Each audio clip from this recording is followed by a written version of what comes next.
아무한테도 말 안 한 게 있어요. 하지만 오늘 저는 말하고 싶습니다. 65세가 되면 인생은 뜨거운 찻잔과 함께 조용히 지낼 날, 자손이 몇 번 방문하는 날, 창 너머로 해가 지는 오후만 남게 될 것이라고 생각했다. 여생을 위한 가벼운 결말인 줄 알았어요. 하지만 아닙니다. 제가 틀렸습니다. 그해 겨울 부산은 살을 애는 듯한 찬 바닷바람으로 나를 맞이했다. 나는 두꺼운 옷을 입고 해변을 따라 천천히 걸었다. 낡은 신발이 축축한 모래 속으로 깊이 빠졌다. 나는 그렇게 추운 저녁에 여기에 나갈 이유가 없다. 그냥 빈 방으로 돌아가는 게 두려워서 그런 것 같아요. 여기 혼자 앉으셨어요? 한 목소리가 들려왔고 부드럽지만 나를 몽롱한 생각에서 끌어내기에 충분했다. 나는 돌아간다. 여성으로서 백발이 성성한 머리를 뒤로 단정하게 묶고 손에 뜨거운 커피 한 잔을 들고 있다. 그녀는 웃지 않고 그저 태연한 눈으로 나를 바라보았다. 나는 돌아서려고 했지만 뭔가가 나를 멈추게 했다. 응? 저는 물었습니다. 눈은 여전히 바다를 바라보고 있었죠. 익숙해요. 그녀는 의자를 당겨서 내 옆에 앉았다. 진짜요? 확실히 익숙하신가요? 그 질문은 마치 수년 동안 세우려고 노력했던 껍질을 작은 칼로 관통하는 것과 같다. 나는 웃었고 비웃음인지 자조인지 모를 미소를 지었다. 익숙하든 말든 아무도 신경 안 써. 그녀는 아무 말도 하지 않고 커피만 한 모금 마셨다. 가느다란 연기가 바람에 흩어졌다. 나도 조용히 해. 잠시 후 그녀가 말했습니다. 당신처럼 생각했어요. 나는 그녀를 돌아보았다. 왠지 계속 듣고 싶어요. 7년 전에 남편이 죽었어요. 한 달 후 제 딸은 가족과 함께 캐나다로 이사했습니다. 저는 한때 웃음 가득한 집을 가졌지만 2달 만에 모든 것이 사라졌습니다. 그때도 나는 그가 방금 말한 것과 똑같이 말했다. 익숙해. 저는 꿀꺽 삼켰어요. 할머니는 무엇을 하셨나요? 나는 거의 들리지 않을 정도로 작은 목소리로 물었다. 그녀는 미소를 지었지만 미소는 슬프지 않았고 후회가 되지 않았습니다. 나는 나를 위해 다시 살기로 결심했다. 그 말이 내 머릿속에 오래 남았다. 나를 위해 다시 살아. 하지만 어떡해요? 나 같은 늙은이 다시 시작할 게 뭐 있어? 파도가 끊임없이 기슭을 덮치는 바다를 바라보았다. 수년 만에 처음으로 스스로에게 물었다. 제가 이 삶에 정말 익숙할까요? 아니면 그냥 억지로 받아들이고 있는 걸까요? 제 남편은 7년 전에 죽었습니다. 그때 나는 내가 얼마 남지 않았다고 생각했다. 나는 울거나 몸부림치거나 비명을 지르거나 운명을 탓하지 않는다. 저는 그냥 조용해요. 저도 무서울 정도로 조용해요. 처음 며칠 동안은 여전히 일찍 일어나서 여전히 2사람을 위해 1인분을 요리한 다음 맞은편 의자를 응시했다. 밤이 되자 온 가족을 위해 불을 켜고 마치 빛이 충분히 강하면 외로움이 새어나올 틈이 없는 것처럼 했다. 하지만 사실은 그가 눈을 감은 순간부터 저를 따라다녔습니다. 저는 평생을 그렇게 조용하고 투명하며 아무것도 기대하지 않았던 것처럼 살 것이라고 생각했다. 아무도 더 필요 없어요. 그런데 그의 겨울 준호를 만났다. 그리고 그때 나는 수년 동안 잠긴 우선문이 있다는 것을 깨달았다. 어떤 사람들은 여전히 충분히 참을성 있게 두드렸다. 내가 그를 처음 본 것은 아파트 엘리베이터에서였다. 기술적인 오류로 인한 것인지 아니면 너무 추워서 엘리베이터 조명이 약간 깜박입니다. 나는 한쪽 구석에 서서 목도리를 꽉 잡아당겨 문이 열리기를 기다렸다. 그때 뒤에서 나지막한 목소리가 들려왔다. 이 엘리베이터는 오래됐어요. 어느 날 거의 30분 동안 갇혀 있었어요. 나는 약간 놀라서 돌아섰다. 키가 크고 두꺼운 외투를 입고 손에 슈퍼마켓 가방을 든 남자. 그는 살짝 웃었지만 눈빛은 그렇지 않았다. 나는 대답하지 않는다. 근데 그날 이후로 준호 씨한테 좀 더 신경을 쓰기 시작했어요. 그는 내 위층에 한층 살고 정해진 시간에 퇴근하고 주말에 김밥 2상자를 사서 집으로 가져온다. 우연한 만남은 점차 익숙해졌다. 나는 그 짧은 만남들을 기대하기 시작했다. 그를 보지 않은 날, 내 마음은 약간 실망했다. 한 번은 슈퍼마켓에서 그와 마주쳤습니다. 준호가 술집 앞에서 오래 고르는 걸 보고 마지막에 소주 한 병. 나는 그 근처에 서서 입을 삐죽거리며 물었다. 혼술이요. 그는 돌아서서 저를 몇 초 동안 쳐다보더니 웃었습니다. 나한테 관심 있어요. 나는 대답하지 않았지만 내 마음이 약간 흔들리고 있다는 것을 알았다. 그러던 어느 늦은 밤, 저는 이상한 전화를 받았습니다. 준호 조심하시고요. 여자의 목소리는 다급하고 약간 떨렸다. 더 물어볼 것도 없이 저쪽 끝에 전화가 끊어졌다. 나는 조용히 앉아 있었고 손은 여전히 전화기를 꽉 쥐고 있었다. 조심? 무슨 뜻이야? 준호 씨, 제가 조심할 게 뭐가 있죠? 나는 천장을 올려다보았는데 바로 위에 그의 아파트가 있었다. 처음으로 등골이 오싹해지는 것을 느꼈다. 준호랑 저랑 얘기를 더 많이 하기 시작했는데 어느 날 우리는 엘리베이터 옆에 서서 몇 가지 사소한 이야기를 나누기만 했지만 저는 분명히 뭔가 변해가고 있다는 것을 느꼈습니다. 그가 저를 쳐다보는 방식, 바람을 막기 위해 제 스카프를 가볍게 올리는 방식, 혹은 우리가 나갈 때마다 늘 코너가 있는 카페를 선택하는 방식 등이 제 마음을 설레게 했습니다. 매일 아침 우리는 함께 해변을 산책한다.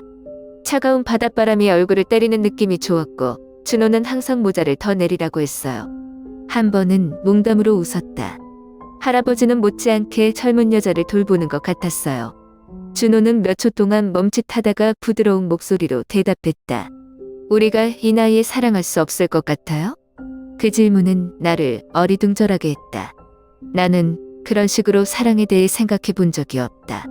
이 나이에 나는 단지 대화를 나누고 일상 이야기를 나눌 사람이 있기를 바랐지만 그 질문을 들었을 때 내 마음은 이상하게 흔들렸다. 6개월 후 어느 겨울 오후 우리가 그의 아파트에 앉아 차를 마시고 있을 때 준호는 갑자기 이렇게 말했다.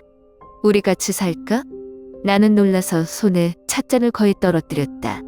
같이 살자. 나는 그 말을 이해하는데 시간이 더 걸린 것처럼 반복했다.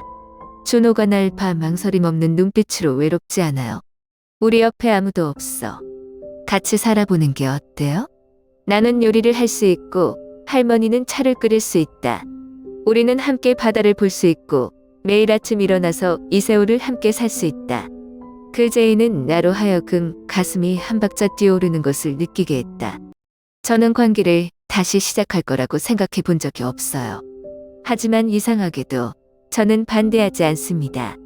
그러던 어느 날 저녁, 제가 그의 아파트에 도착했을 때 등골이 오싹해지는 뭔가가 있었습니다. 책상 위에는 낡은 사진 한 장이 놓여 있다.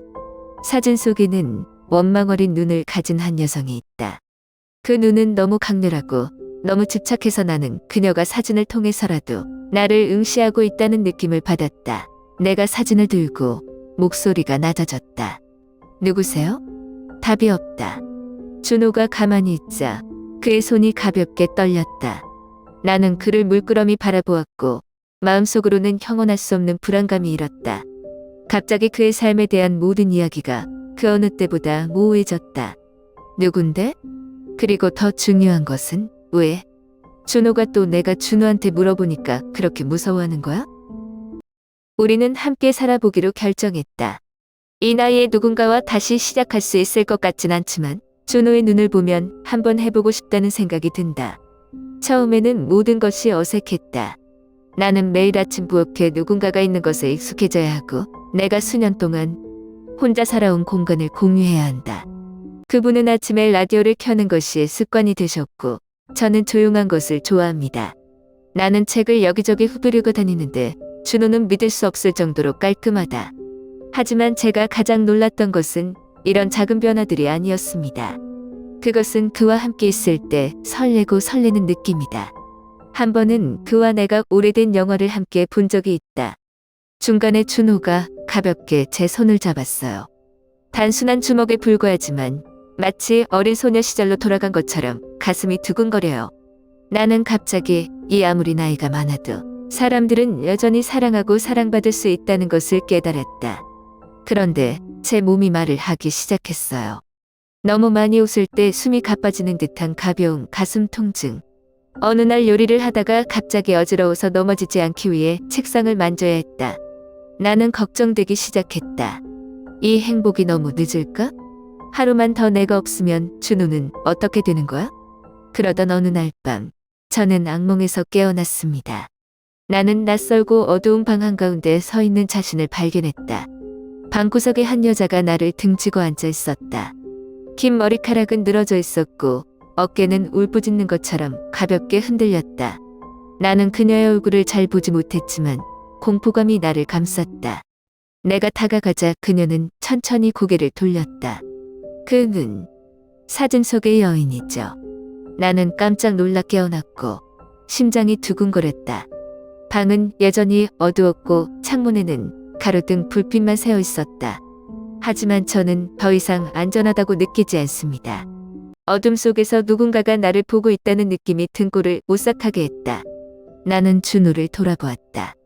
그는 잠을 자고 있었는데 마치 꿈속에서도 뭔가를 생각하고 있는 것처럼 얼굴에 사색이 역력했다. 저는 제가 그분의 성격을 정말 잘 이해하고 있는지 궁금하기 시작했습니다. 아니면 내가 모르는 과거를 가진 남자와 살고 있을까? 혈압 상승 때문에 병원에 입원한 후 사랑에는 나이가 없지만 건강에는 그런이 있다는 것을 깨달았다. 나는 생각 없이 관계에 뛰어들어 20대 소녀처럼 사랑할 수 없다. 나와 준호는 천천히 사랑하는 법을 배워야 하고 몸의 한계를 넘어서지 않고 서로를 배려하는 법을 배워야 한다. 그는 더 이상 젊음의 강자가 아니며 나는 또한 너무 강렬한 감정을 견딜 힘도 없다. 우리는 모든 것을 조정하기 시작했습니다. 아침 식사는 더 이상 깔끔한 패스트푸드가 아니라 진한 커피 대신 오트밀, 통밀빵, 허브티로 대체되었다. 우리는 매일 아침 조깅을 하는데 더 이상 성급한 발걸음이 아니라 느린 발걸음으로 모든 바닷바람을 즐긴다. 저는 그가 저를 위해 차를 따르는 모든 작은 순간들, 길을 건널 때 가벼운 손조임들, 추운 밤에 그가 했던 옛 이야기들을 소중히 여겼습니다. 하지만 한 가지 간과할 수 없는 것은 그의 과거에 대한 묘한 느낌이다. 준호는 항상 따뜻한 사람이지만 가끔 너무 사려 깊게 생각하는 것 같아요. 저는 그가 마치 어떤 기억 속에 갇혀 있는 것처럼 먼 곳을 바라보는 눈빛을 보는 순간들이 있습니다. 나는 마음을 쓰지 않으려고 노력하지만 무엇인가가 나에게 배우도록 동기를 부여한다. 그러던 어느 날 저는 준호의 과거에 대해 생각해 보지 못했던 일을 하기로 결심했어요. 저는 제가 무엇을 찾고 있는지 잘 모르겠어요. 죽은 아내? 그에게 남겨진 가죽? 아니면 그가 공유하고 싶지 않은 기억의 조각들일까요? 하지만 내가 발견한 것은 등골이 오싹해지네요. 70이 다 된 지금도 감히 다시 마음을 열어줘서 고맙게 생각한다. 사람들은 종종 이 나이가 되면 사랑이 필요하지 않고 청춘 때와 같은 설레는 감정이 필요하지 않다고 말합니다. 하지만 저는 다르게 생각해요. 어떤 것들은 시간이 아무리 흘러도 사람들은 여전히 자연의 이치로서 필요로 한다.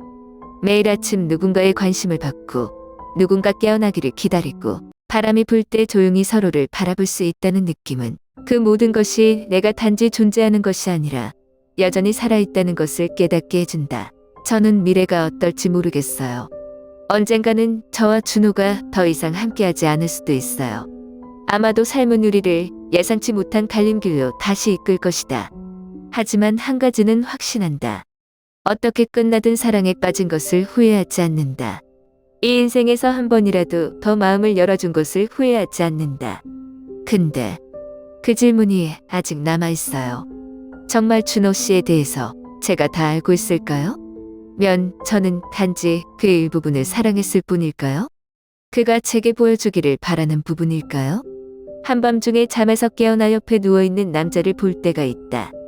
달빛이 창문으로 새어나와 그의 얼굴을 희미한 어둠으로 덮었다. 준호는 잘 때는 평화로워 보이지만 내 잠재의식 깊은 곳에는 막연한 불안감이 있다. 때때로 나는 그가 한밤중에 잠에서 깨어나서 조용히 나를 이렇게 쳐다본 적이 있는지 궁금하다. 그리고 나서 제가 피할 수 없는 사실이 하나 있었습니다. 그의 과거는 여전히 제겐 공백이었습니다. 저는 그를 사랑하지만 그가 누군지 정말 알까요? 그 사진 속의 여자는 누구입니까? 준호 씨는 왜 제가 그분 얘기를 하면 말이 없어요? 제 일부는 이런 생각들을 떨쳐버리고 싶고 모든 사람들이 반복하고 싶지 않은 것들을 가지고 있다고 믿고 싶습니다. 하지만 다른 부분은 그렇지 않습니다. 저는 이 나이에 가장 중요한 것은 당신을 선출할 누군가를 찾는 것이라고 생각했습니다. 그러나 이제 나는 사랑이 어떤 나이든 믿음이 필요하다는 것을 깨달았습니다.